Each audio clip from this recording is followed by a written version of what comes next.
Welcome to Trading the Close on this Thursday. I'm Toni Valliere with Verified Investing. And here's what's making headlines today.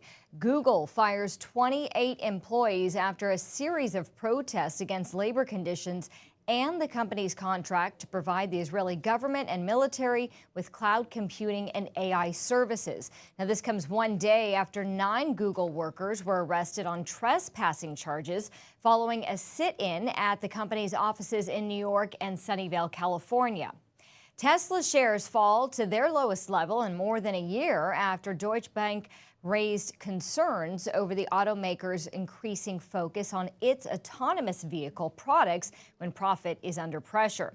Meta's free AI assistant called Meta AI is rolling out across its social media platforms, which include WhatsApp, Instagram, Facebook, and Messenger. Mortgage rates surpass 7% and home prices show no sign of declining. Of course, that depends on exactly where you live. But now the average rate of a 30-year fixed loan hit 7.1%, a significant jump from last week's 6.88%. And Netflix is set to report earnings after the closing bell. We will check that as it happens. So let's get a check of where things stand right now with the markets. Just minutes before the closing bell, we are seeing the Dow up today, 35 points, 0.09%. We've got the NASDAQ down 61 points, 0.39%. The S&P 500 down 10 points, 0.22%. And then we've got oil slightly down. Gold is up almost $20. Bitcoin is up over $2,100 at this time. Chief Market Strategist Gareth Soloway joins me now with a recap of the day's trading. Let's start with the S&P 500 and just go from there. There's a lot to cover, and of course, we want to get to Netflix earnings when we can. So the first thing is that today was another day where we opened higher and sold off, and the S&P is negative right now. So these are just a theme that we've seen every day this week. We've opened higher and sold off. We talked about this yesterday. Is it in the light volume in the overnight that the bids are coming in naturally, or is there some sort of lift being done by institutions that they can unload to the retail buyers at the open? Is there a way to tell?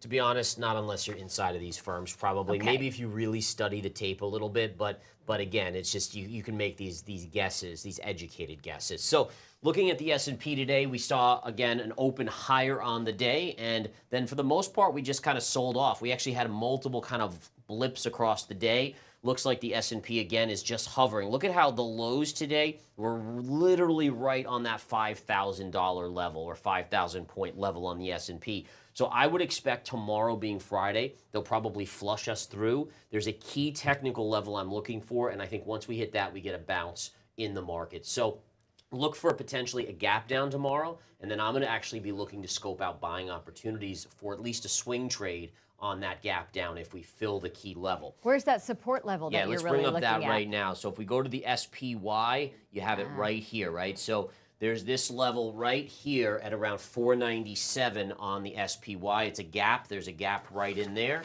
And that should be a decent level of support. And just the mere fact that there's a tendency to want to flush stops at 5,000 on the S&P. There's also, tomorrow being Options X, there's a ton of open interest right at 5,000 or 500 essentially on the SPY. And what'll happen is on options expiration, the institutions want to close us right at that level because they basically the max amount of people that bought calls or puts will expire. They'll expire worthless. So essentially the institutions make the most money if they can get us to close right around 500 on the SPY or 5,000 on the S&P. Oh, okay, so tomorrow is a big day. Yeah, tomorrow will be a big day because of options expiration. And again, this is where the games start to come in with the institutions, where they sell a majority of those calls and puts to retail. And then they have their computer programs that literally will tell them and say, okay, we need to maximize profit, we need to close the market or this stock right around this level. And then they make the most on premiums, they pay out the least amount of people, and they're happy. I wouldn't say the investors are happy, but that's not important to them. So to recap again, how do you work that one? You're looking for a bounce then? So basically if we flush down and fill the gap, it's around 497. I'd actually expect a bounce off of that where we close back around 500 on the SPY. And you can see right now, per the close here, we closed at 499.47. So it's just a little bit lower, a little dip, maybe an open lower tomorrow, and then probably a bounce off of that level. Again, no guarantees that happens. We know that. But again, that's generally, when you look at probabilities, that's oftentimes what we see. Okay, some of the big market movers, another day of DJT, this time rising. Tesla was a big one, actually sliding. Meta, TSMC. Yeah. I know you've been following that. Alaska Air, Las Vegas Sands, Equifax. Yeah, so let's start out with Meta. So the biggest thing on Meta, they announced this AI. By the way, you know, it seems like everyone now has an AI. So I don't think it's as impressive anymore. That, you know, it's to be first is great, maybe second, but by the time you're in like the 20th different AI out there, it's kind of like, okay, whatever. And so we did see a move up on Meta today, but the biggest thing to me is this longer term trend line, which has me short the stock, right? So when you see a trend line that goes back to 2018 and it connects right through these 2021 highs, and look at where we're banging on right up here. To me, especially, look at how extended the chart is on the daily. It looks to me like this is due for a pullback. And so it'll be interesting to see what the earnings are when they report in a couple weeks or so. Do we get some sort of pullback? But generally, in the markets, traders say gaps are meant to be filled. When I see a gap that's this big, massive gap, at some point in the next 6-12 months, my guess is Meta pulls back to this level here around 400, and then we have to reevaluate. But that gap has to be filled at some point, in my opinion, and it's probably sooner than later, considering the market price action. So that's an interesting one. I'm going to flip over to Netflix real quick. I just want to see. All right, looks like something's going on here. You can see, yeah. So you can see how little these candles look compared to this. So it looks like we flushed a 572. Now we're trading at 628. Let me see here. So we're starting to uptick a little bit. I don't know the numbers yet, obviously just watching the price action.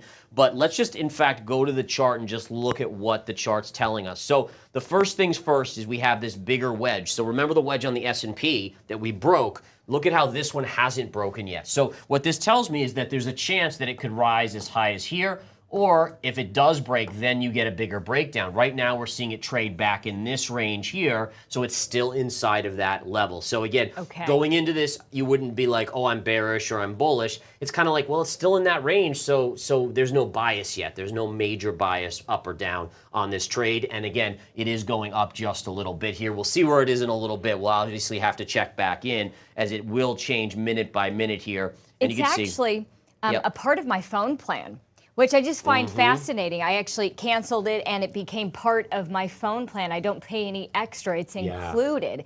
And so I think that's really keeping them relevant and part of a lot of people's lives that maybe weren't interested before. So. Yeah, that's a lot. I've heard about that. A lot of people get HBO or HBO Max and included as well. They do a lot of these kind of things now to get people to be subscribers, and it's kind of, then it must be factored into the bill somehow. No doubt. Yeah, I'm sure we end up paying Still for it paying somewhere. for it, of course. Exactly. I just don't see it. So let's look at a couple others. So DRY or DR, I think it was DR Horton, right? DR, I think, what is that? Home builder, right? Yeah, yes, DR And they've Horton. been rallying as the limited home supply there we go. boosting their revenue. That's not a DR Horton. For some reason, my chart is not coming up Horton, there. here's a who? Yeah, really. I know you hear that Seriously. a lot at home with little ones. There we go, DHI. There's the chart right there. So this one opened higher today. Let's go to the chart now. It did open higher, and it kind of came in right to this level when it opened, and then it just sold right off. And the biggest thing here is that we heard that the inventory of homes is very, very low, which is keeping prices high. But I think investors are smart enough to realize that if interest rates are going to stay high for a long period of time, eventually it's going to cause a recession. Then people lose their jobs, they can't pay their mortgages, more foreclosures, more inventory comes on the market. So I think that's probably why you saw the open higher, but then it faded right back to the flat line on that one. Yeah. Other than that, let's see. Wow, Netflix right back to the flat line here in the after hours. Look at that. You got the tail up here, or the wick up here, and the tail down here, and you're really not doing a whole lot. So explain that. We saw the giant green candle. Is that anticipation before you think the results were actually delivered? What ends up happening is, and wow, look at this now, starting to sell off. So the initial, the institutions have these computer programs that will read, they will scan a PR release of earnings before you and I can even click on it to open it up. They'll have, and what they do is they look for keywords, and so they know what the earnings, they've already plugged in what the earnings are, so the computer will see, did they beat earnings, so right away the computer program will react and trade for them even before you and I can even like blink. I mean, it's that quick. And so that's why sometimes you get these crazy moves, is because initially you get the reaction from the algos, then you see, all right, maybe the retail starts to say, wait, it's pretty good, and then people, as they digest and look at guidance, then you start to see the reality. This is why trading earnings is so dangerous. Like literally, if you're a day trader, yeah, to be honest, I don't know if I don't even know if I know a day trader that successfully does this, trades into these earnings, because it's really like a crapshoot. And even if you're right, like now the price is going back down, but if you shorted, yeah, you were in the money, but then you probably got stopped out up here and lost a ton of money, and now it's going the direction you thought it was going to go to begin with. So it's just like it's that'll give you a heart attack. Yeah, you might die rich. Yeah, but. yeah, or penniless too, right? But now this is actually a big sell-off, right? So we closed right around 610 or so, and we're now down at 570. That's starting to collapse quite a bit. And the interesting thing here is, if this stays down here, this will put pressure on technology tomorrow, and we could see further downside, that initial like push down to that level I was talking about. So this actually is very, very interesting if it holds. And again, we're still seeing the live reaction here. Well, that's the thing. As we come through. Started just the opposite. Yeah, you don't know. It could take a moment to really, settle down. I just wanted to bring up, Alaska Airlines was the another one. Of course, I'd love for you to pull up gold. Yes, let's touch on some of these commodities. We did see gold higher today. Again, not much else new on gold other than just what I follow as a technician, which is this candle here. Again, this one right here. That's that topping tail, which was a week ago as of tomorrow, where we had this crazy blow off top and then big money sold it off.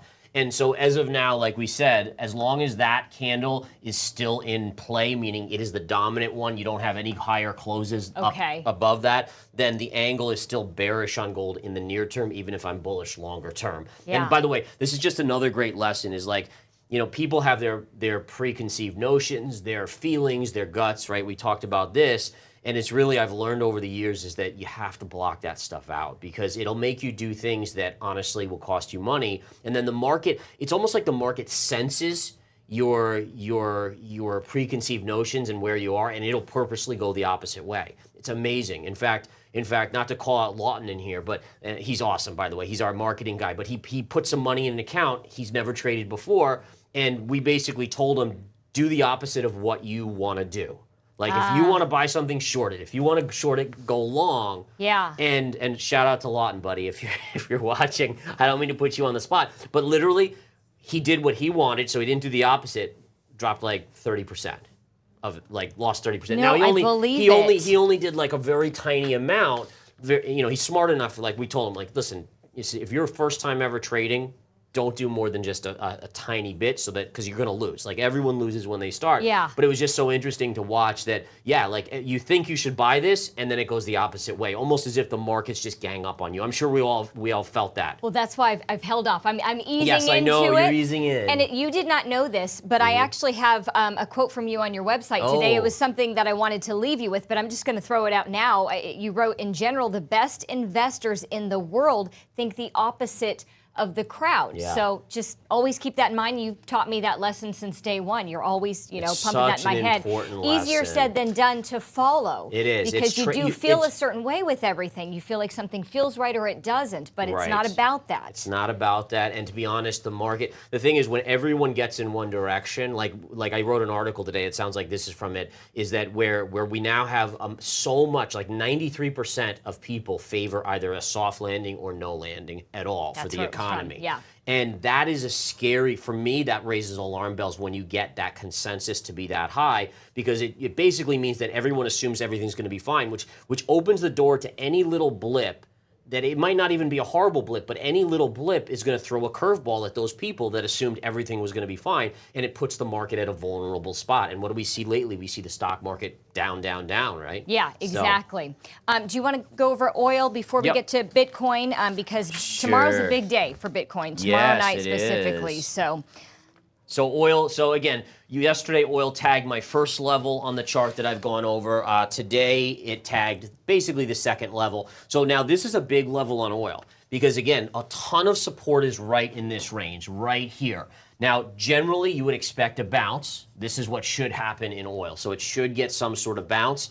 But if it doesn't, and it breaks this upward channel, essentially this is an uptrend, right? It's continually going higher highs, higher lows. If it doesn't, then you get a much bigger move to the downside. But again, probability-wise, you should get some sort of bounce off of this level, maybe back to $85 or $86 a barrel. Okay. Yep. Now with Bitcoin, I got to ask you, so the halving just affects Bitcoin specifically, but I believe there was a rally with some crypto in general. So yes. So in general, we are seeing a bounce back in crypto. We did hit a key support yesterday. Literally, the low yesterday went right into this high here. We take this high here and this area here. That yellow trend line, we touched it. So actually, that's very normal to see that bounce, and we are getting it today. The big question here is now we've confirmed below this line, and we're still confirmed above this line.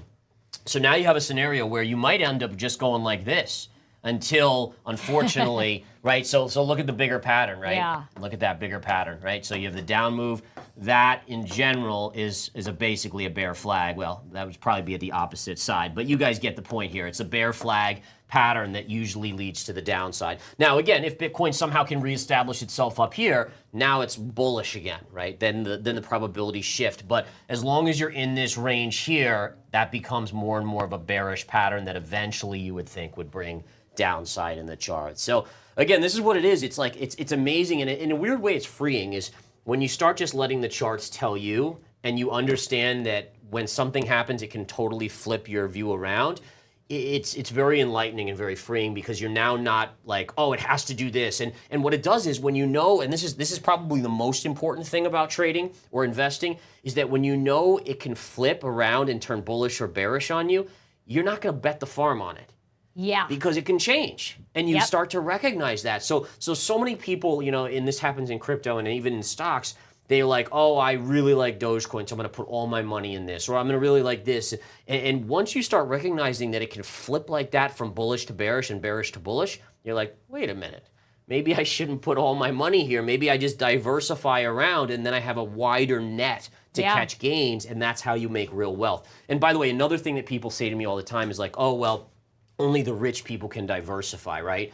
I'm like, dude, that is the worst mentality. That's how you honestly stay poor forever, is because you're always betting. And sure, maybe you'll win a couple times. It's like the lottery. Maybe once in a while you win on a scratch-off ticket. But overall, it's rigged against you. Like, if you eventually will pick a loser that wipes you out. Yeah. But it really is slow and steady wins the race. And people these days, and probably forever, they're so intent on becoming rich overnight that honestly, nice. yeah. And listen, that's great, but that's the mentality that honestly makes you go broke. It does. Nothing that lasts happens overnight, right? I mean, when you're 20 years old, focus on being rich at 40 or 60, right? And then being able to retire. It's the long game. It really is like the long game that makes you wealthy. It's not the short game. And trust me, the thing is, I speak from experience, like, and I'll admit this, is like, I tried all these things. When I was young, I should say, I had 5, 10K, and I would try to just, I'm not going to put it in 20 different stocks. I'm going to put it in one. And then, of course, what happens? It goes down 30% on me, and I'm just stuck in this one stock,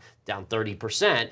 And then all of a sudden you start diversifying, and then, maybe these two are down, but these 3 are up, and you're actually net positive, and then you take some profits, and then those 2 start to move back up. And it really does start to grow the account over time. I appreciate you mentioning that, because there are some very wealthy men and well-known wealthy people that do promote the opposite. Yeah. And it doesn't work very well for everybody and for most people. And to be honest, I don't know very many, so this is the thing, it's like, you do have some people that are like, oh, I have a majority of my wealth in crypto or whatever it is. And the fact of the matter is like, that's not really true.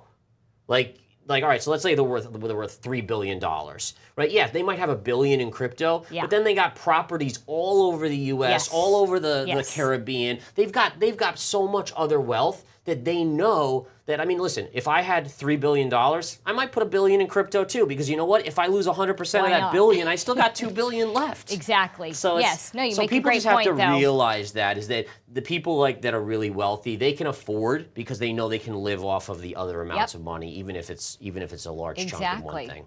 Gareth, thank you so much. I appreciate it. Hey, remember, you can catch Gareth Navigate the Charts in real time every single weekday morning before the opening bell, starting at 9 a.m. on his show. It's called The Game Plan. It airs right here on the Verified YouTube channel. Thank you so much for watching Trading the Close. We will be back here on Monday, so make it a great rest of the week.